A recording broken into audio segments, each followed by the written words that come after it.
ئەگەرچی ئەمڕۆ 35 ساڵ بەسەر پیشەکەی داچووە کەچی ئێستاش هەر بە ڕۆحیەتەکەی جاران لە بەرەبەیان خۆی ئامادە دەکات بۆ ئەوەی بەرەو پیشە سەختەکەی ڕۆژانەی خۆی بەڕێ بکەوێت.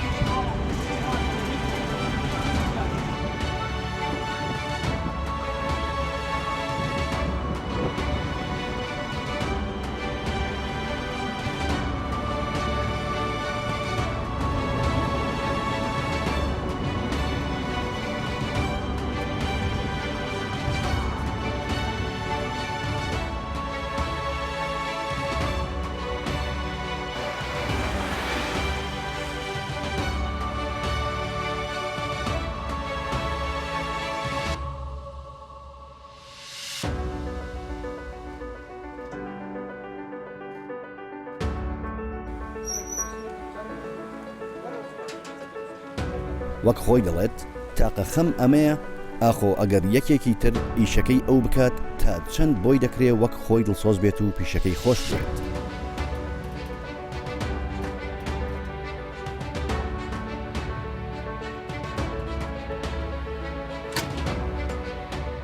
ئێرە گرتوخانەی مەحەتەی هەولێرە. هەموو بەیانیەک ئاوا دەرگا لە مام سلێمان دەکرێتەوە. لەو دیوی دەرگاش ڕۆژێکی پڕکار و ماندووبوون هەمیشە چاوەڕێی دەکات.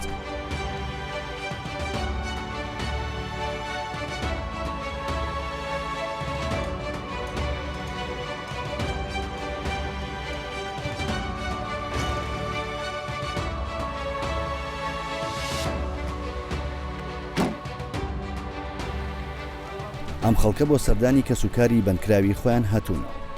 ئەمڕۆ نۆرەی پیاوانە بۆ سەردانی. مام سلێمانیش لەگەڵ تیمەکەی ئەرکیان ڕێخستن و چاودێریکردن و خزمەتکردنی ئەم خەڵکەیە. کلینی پێەیە، چەقوی پێەیە، مۆبایلی پێەیە، سیمکارتی پێەیە، کارتی مۆبایلی پێەیە. ئەلمیم ئەوەی ئەوەی کە دەبڕی کەس دەبەخشی نەبی. باشە سرەش پێک مەدەریەک لە دوێت ئێستا پێتان دەربێت دێنە پۆلیسەکە تەفتیشمان دەکەن و داخلی قەفەسان دەکەن. باشە برام؟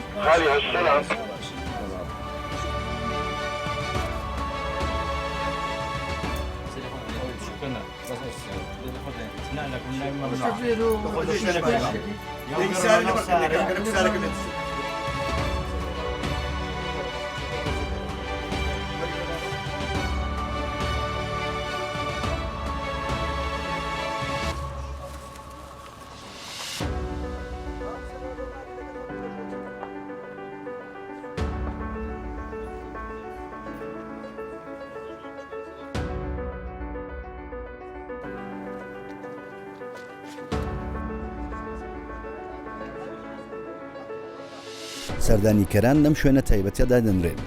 تا لە دیوەکەی تر بەندیەکان ئامادە بکەن و ڕێکیان بخەن بۆ پێشوازیکردن لە میوانەکانیان.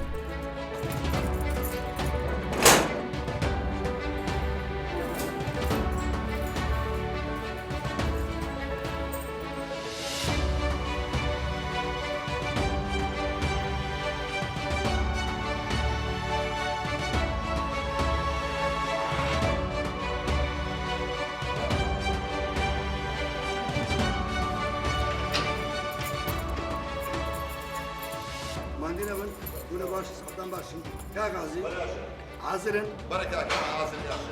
دەستان خۆش بێستە پۆلیسە کلودێن بە لێردانێ ئەوش با لێردان شەوە دەست بۆ مازێ دەکەم مخێتن باشە برام دەستان دەستان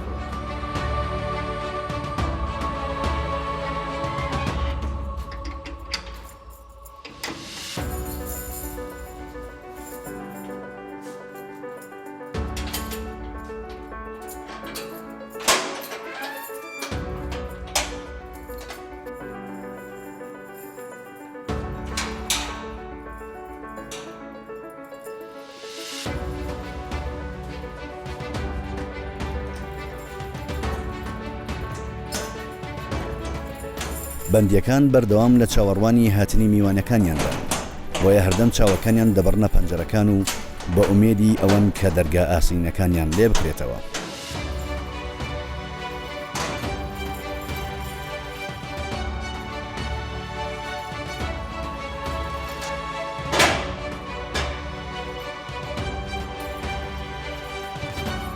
دەیکاکە خۆتە ئامادە دەکەم پێشەمە مەهازەیە هەستنەوە دەیبرام هەستنەوە دەی چاوە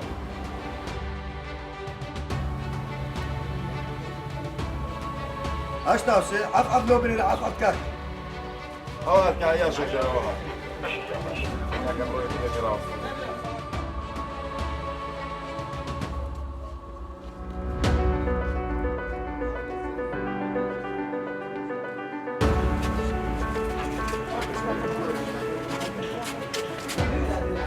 دەی بابا عەڵەکە دانەوە لێرە برام وەراخری بابا وەراخری برام وەراخری کاکە دەی چاوە وەرێرە برام دەی کاکە بەرامبەر بە چ دەستمان لەکەی ڕاستە دەی برام عەڵەکە دانەوە لێرە برام دەی کاچ وەرێرە بابا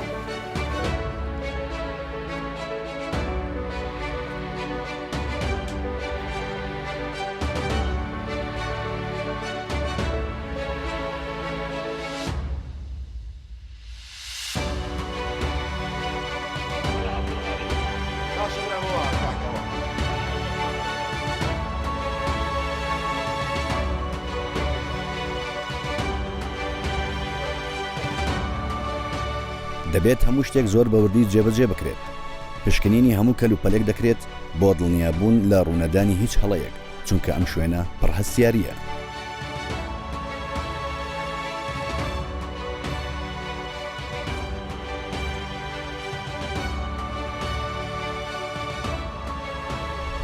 ڕێکێدرا و سلێمان کاتێکە لە گرتوخانەکاندا ئەچی خۆی بینیوە زیاتر لە 35 ساڵە ئەمە وای کردووە کە هەم ئەو کەسانی کە لەگەڵی کار دەکەن خۆشیان بوێت و هەروە ئەدای کارەکانی بە تەواوەتی لە ژێردەستی یان لە لای ئەودا بە تەواوی جێبەجێ بکرێ و جگە لەوەش ئەو کەسانی کە دێن بۆ ئەو سەردانی گرتوخانەکان دەکەن یان ئەوەتەیە ئەو خەڵکانی کە دەگیرێن ڕێپێدرا و سلێمان دەزانی چۆن تەعاملیان لەگە بکات چونکە ئەو کەسانەی کە دێن دەستگیر دەکرێت لە بارەشی نادەرونیدا دەبن لە بارێکی وادا دەبن کەەوە احتیمالی هەیە ژیانی دەرەوەیان لێ کۆتا پێدێتن و هەروەها ژیانی گرتوخانەیان دەست پێ دەکا واتە جیاوازیە ئەو ژیانەی دەرەوە لەگەڵ ژیانی گرتوخانە يعني صفاتي شيء إمام سليمان لا يزال أو صفاتي كهرما دبيني كمتهم دي تجوري بحكمي وي كبيشتر مثلا جيراي لايو يعني حكمي ديتيا يعني توقيف ولاي دزاني لست جيرايا ديزاني لشان غرفة دابنيتن ديزاني لقد شان جماعتي دابني بحكمي وي بيشتر مسبقا معملي بوا لا جيرايا يكسر كلا دهات جوري داخلي سزندهو ديقو فلان كوري فلان يكسر بي بنا غرفة ديزاني صفاتي تيا ديزاني بس جيرايا بزاني بس تهمك جيرايا لا زالش يعني زور خدمتي سزني كرديا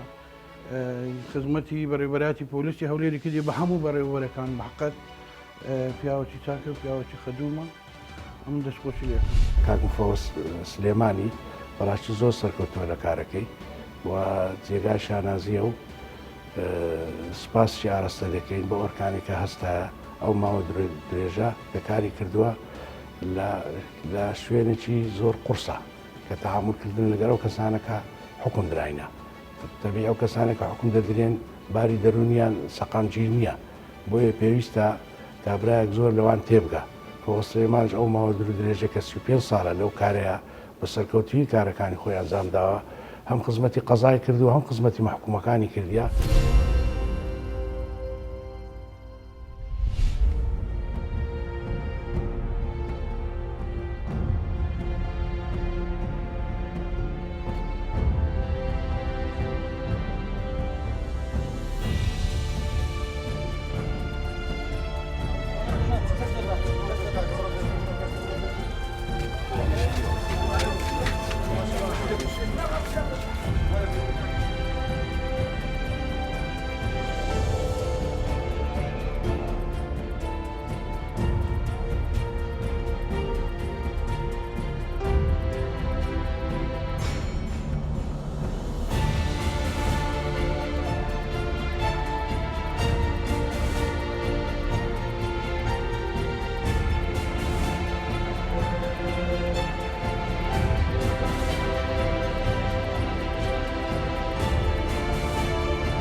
وەک مامۆستا و ڕاهێنەرێک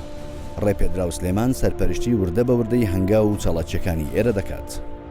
تا دیمانەی میوانەکان و بەندیەکان تاو دەبێت ئەم خودی خۆی چاودێری بارودۆخەکە دەکات. طبعا ئەمن پێش 42 ساعت پێش ئێستا بووم بە پۆلیس تقریبان 35 سارە هاتمە سزنی هەولێرێ سزنی سەرایان پێدەگۆ و سزنی معتایان پێگۆ لا هێزار ئێستاشە بە سزنی معتای مەشهورە. طبعا ئەو کاتیکە برێن زمانی ڕژێم بوو ئەحمەد حەسەن بەکر ڕێیس جمهوری بوو سەدام حوسێن جێگیری بوو دوای ئەحمەد حەسەن بەکر لاکەت سەدام حوسێن هاتە جێگای. طبعا یەکەم دەست بەکاربوونم ئەمن بووم بە عەریف خەفەر یعنی کلیلی سزانم نەکردم 15 سار عەریف خەفەرم لە ژۆرێ مەسئول بووم لە سزنەکان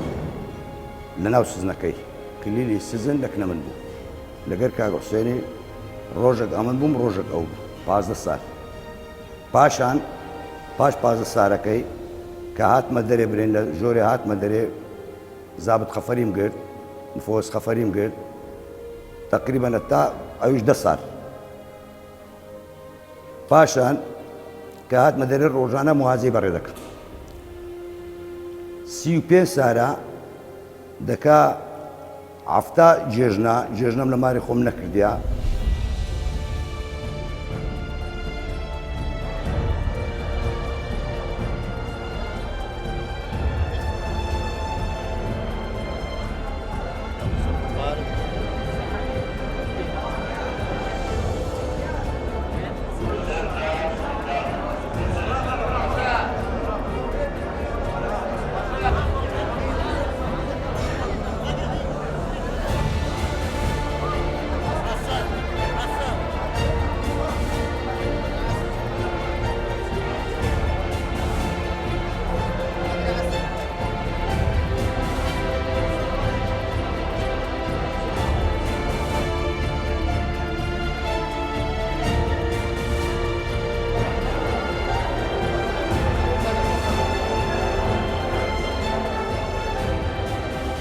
مەترسیەکانی ئەو کارەی ئێستا تەبان وەچکەڕێ برێنێری سزن مەسئولێتێکی زۆر گەورەیە مەسئولێتێکی گەورەیە فعلەن ئێستا لەخوای بەزیادی نە سزنەکانمان وەکو سزنی پێشانن نا وەچکارە گوتنی ئەوە لەبەرەوەی سزنی پێشان زۆربەی زۆری سیاسی بوو بە سزنی ئێستا زۆربەی زۆری وەچکارە گوت بە قراری عاکمی دێتن بە قراری عاکمی دەستە ژۆرێ ئەو جاریەکە بە جێری خۆی ئەوە دامی سیارەی کردیا ئەوە لە مندارەشیدایە ئەوە خوانەخواستە دزێت کردیا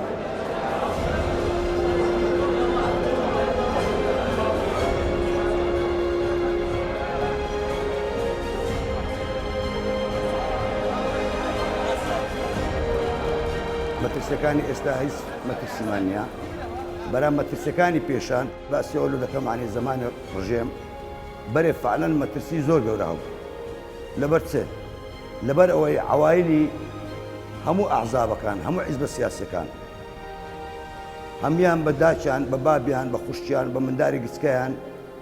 هەمووی لە کنەمە سزم بوو حتمما وەچکارە گوتنی هەمووشیان مهاجەیان مەمنوع بوو زۆر جار هەبوو بیلامانە لە ژۆرێ ژن هەبوو منداری دەبوو مچینە نەخۆش دەکات هاوکاریەکانی من ئەوە بوو لە گەریان ئەنی ئەمان یەکەم لە ڕاهی خوای دووەم لەبەر ئەوەی کورتپەروەر بووم لێشم نییە مەعتی خۆمی پێ بکەم چکو ئەوانەی کە لە سەرێ بوون ئەو جاگەر حیزبی شوعی بوو ئەگەر زەحمەت کێشان بوو ئەگەر پارتی بوو ئەگەر یەکێتی بوو ئەگەر سۆشیالیست بوو ئەوانە تەبعاً هەمووی لۆ وەچکارە گوتنی ئەو خاکەی مارمداریان بەجێشت بوو بەرێ ئەمن بوومە پژیرە گلۆوان بوومە هاوکارێک گلۆوان ئەوەی کە پێم بکرابایە لۆم دەکردن زۆر جار هەبوو لە ژۆرە بیلامانە ژن منداری دەبوو پێگەیشتی لە ماری خۆم شیر و مەمەم بردیا جلک و بەرگم لەو بردیا هاوکاریم کردیا زۆر جار هەبووە وشکارە گوتنی ناری لەڵێنە بۆ پارەم دایتێ بەرا خەڵکانێککە هەبوو لەسەر تەنزیمی حیزبەکان لە ژۆرێ بوو دایرێ ئەمن دەیگرت زۆر کەس هەبوو وەچکاورە گوتنی بە بێ جلک داهیناکەنەما یعنی بەس ئەوە چی لەبەر بوو تراکستۆکی لەبەر بوو یا وەچکارە گوتنی بێجامەشی لەبەر بوو طبعاً کە داهیناکەنەما ڕدێنێکی ئەوەندەی داهات هەبوو لەسەر گاگۆرە دەڕۆیشت بەرێ ئەمە خزمەتمان دەکرد و لیش پشمان نەبووم دەمان نادەبی لە مانە حەمامێ سەریان جوان دەتاشی ڕدەینیان جوان دەتاشی جلگوبەرگمان لۆپایە دەکرد هەتا ئەو ڕۆژی کە دەڕۆیش لەکنەمە دەچێت دای محکەمەی سەورەی بوو یان مەکتەب تەنزیل شمالی کەرکوچێ بوو طبعا ئەمن کە هاوکاری ئەوانم دەکرد ئەوانە بەبێوەی کە بیان ناسن یان بەبێوەی کە خزممان بی طبعا بە خۆتان دەزانن کات خۆی زمانی ڕژێنی کە هاوکاریم دەکردن بەرێ چەند کەسانێکیان لەسەر مندا بوو ئەوان بە شەخص خۆن هاتن بە منیان بۆتیان دایری ئەمن ئەمەی ڕاستپادێ یەک لەوان تەباغێکمان هەبوو ناوی حومەر بوو خدا عەفوکە نمایە ئەو هات بە منی گوت دایری ئەمن بە منیان گوتیە متابعەی ئەو کوڕەمان لۆکە بزانە چ دەکا و چ ناکە لەبەر ئەوەی هاوکاری عوالی پێشمەرگەم دەکرد لۆ ئەو کەسانەی کە برێن لە دایری ئەمندا هیناکنەما هاوکاریم دەکردن مهاجەم دەدانێ مساعدەم دەکردن هەتا ئەو کاتێک کە لەکنەمە دەڕۆی دایان بردە محکەمەی سەورەی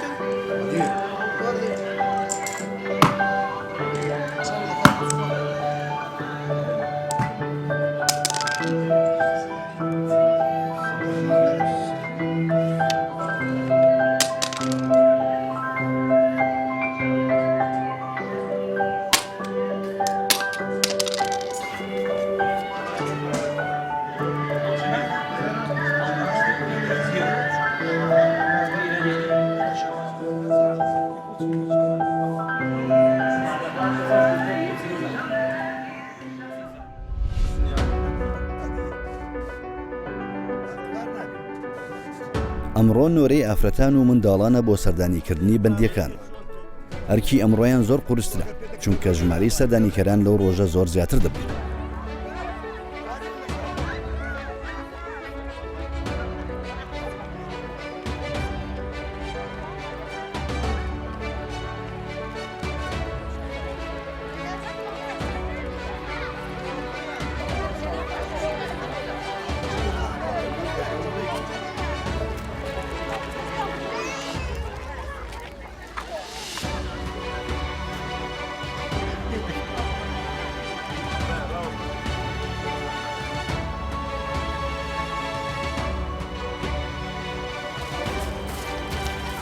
ڕاکەڕاکەی ئەم منداڵانە بۆ یاری و ڕابواردن نییە لێرە بەڵکو بۆ دیدەنی باوک یا براکانیانن مام سلێمان هەموو جارێک هەستی پڕ ئازاری خۆی دەشارێتەوە کە ئەم دیمەنە دەبینێت چونکە وەک خۆی دەڵێت زۆر بەوردی دەبێت ئاگای لە ئەرکەکەی خۆی بێت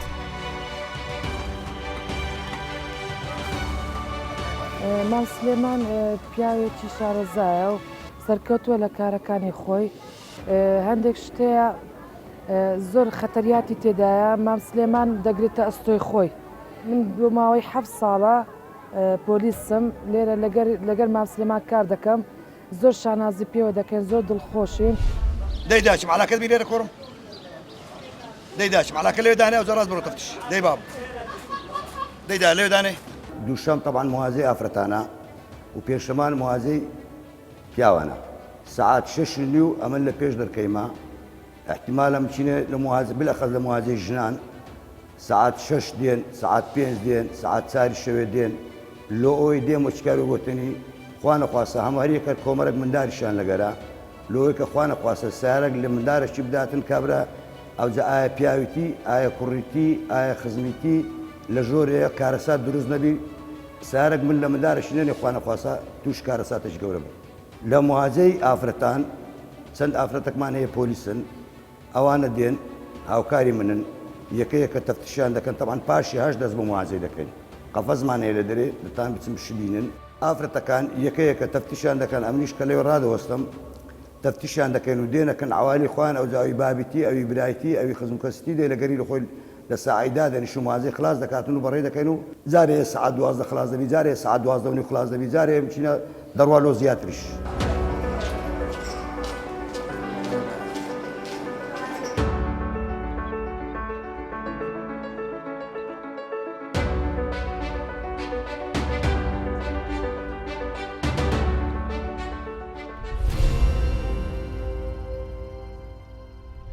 ئێمە ئێمە وەک بەندکراوان لەو گرتوخانەدا بەڕاستی زۆر سوپاسی ئەو برا پۆلیسانە دەکەین بەڕاستی لەگەر بەندکراوەکان هەڵسوکەوتیان زۆر باشە بەڕاستی شێخ سلێمان دەتوانم برێم زیاتر لە 35 سارە لەو گرتوخانانە هەولێر بەڕاستی زۆر یارمەتی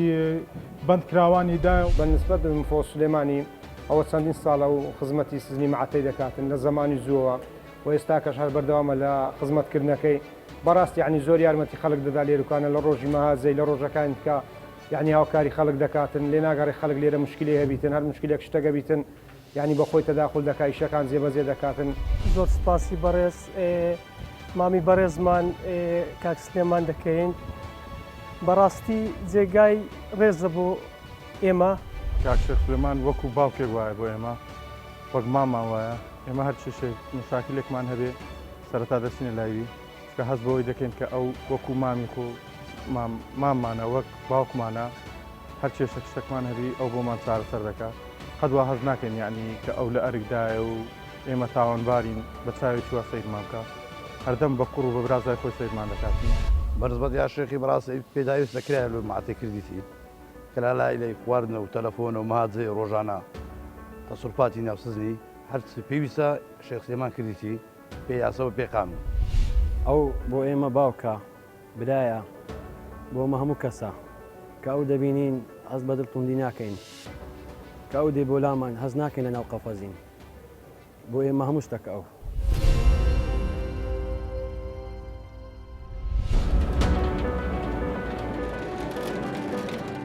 دوومەتبار ئێستا دوای ئەنجامدان لێکۆڵینەوە لەسەر فەرمانی بەڕێز دادوەر لێکۆڵینەوە بەندکراوی بەپێی مادەی 413 لە یاسای سەزایی عێراقی تاک و ئەنجام وەستا ژڕەوانی بەندیخانە دەکرێت. پۆلیس وەبەستەکەی بدە.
ئەم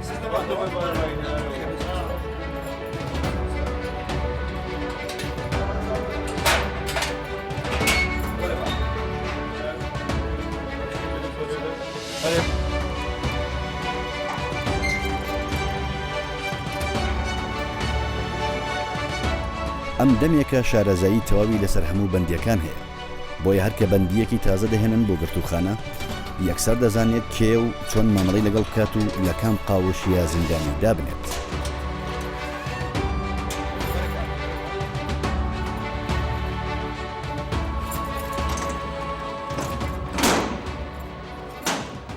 لە ژیان ئینسان ئیلا خوا غەرەت ناکە هەموو ئینسانێک معارزە لۆ غەڵەت بەران سەبر و تەعاملی هەبی 5 دقا انفعال نەکاتن نە بەسارەی دەعم دەکا نە تووشی شەڕی دەبی نە کەس دەکوژی و نە کەس دەیکوژی بشکوژی دێتە ئێرە کە بێتە ئێرەش ئەو عایلەی بە کامل تەدبیر دەکا. پەیام لە ئەوەیە ئینسان غەڵەت نەکا لە دەرێ کە غەڵەت دەکات چارە نووسی ئێرەیە یعنی کە هاتە ئێرە ڕۆژەشی بە مردنەچەیە. لەکنە من ئەوەیە هەر ئینسانە کە دێتە ئێرە کە بەردەبی کە چا دەبی تووشی غەڵەتی ئەوە ناکات لەکنە من گەورەتری ئینسانە. ناخۆشیەکان لەکنە من ئەوەیە کە ئینسانێک دەبینی خوا نەخواستە جەریمەشی دەکا کە جەریمەکەی دەکاتن حکم دەبی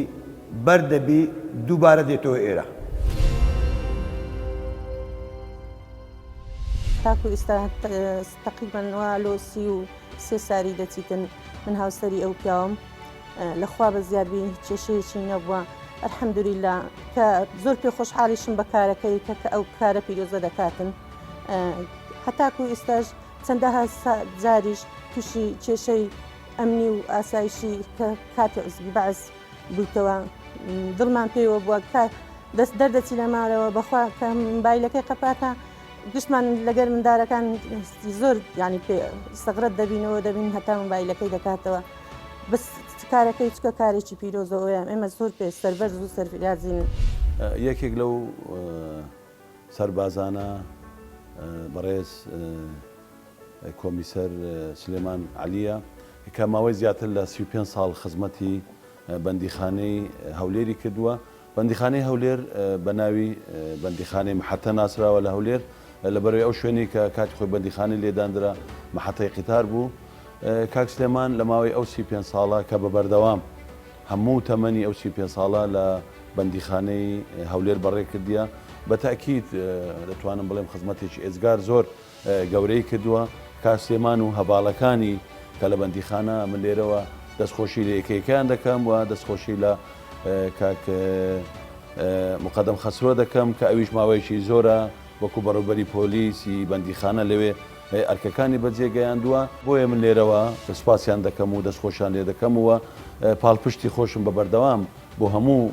بەڕێوەبەرایەتەکان یەک لەو بەڕێوەبەرایەتیانە کە بەردەوام پاڵپشتیان دەبم بە بەردەوام ئینشاءالله و سپاسی کاک مفەوت سلێمان دەکەم هیوای تەمەندرێژی بۆ دەخوازم هیوادارم سەرکەوتی بووی لە کارەکە. دیاری بەرنامەی سەربازی ون لە کەناڵی کوردستان 24 پێشکەشە بە مفەوت سلێمان هیوادارم سەرکەوتوو بی و بەردەوام بی لە کارەکەی. کاک سلێمان پیرۆز بی و هیوای سەرکەوتوو بەردەوام بوون لە کارەکە ئینشاءالله.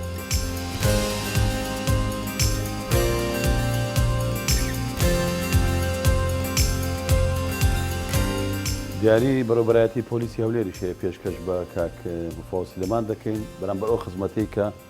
پێشکەشی کردیە لە ماوەی ئەو 35 ساڵە. کاک سلێمان پیرۆز بی و هیوای سەرکەوتن ئینشاءالله.